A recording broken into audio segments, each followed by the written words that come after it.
toddoba shay u baahan tahay sanadkan intuuna dhamaanin inaad baratid baan kuu sheegaa si fiican ii dhageyso. qof bini aadan ha barinin, don't chase anyone. qof bini aadan ha barinin.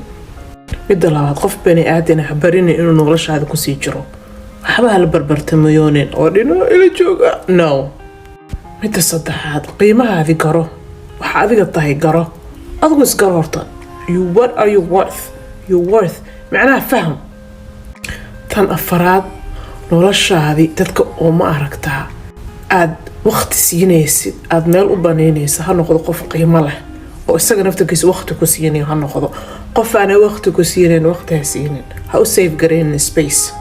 tan shanaad, waxaa lagugu talagelin ha ku dhegin sida xaajadoo kale, iska daa wuxuu ilaahay kuu diida, iska daa.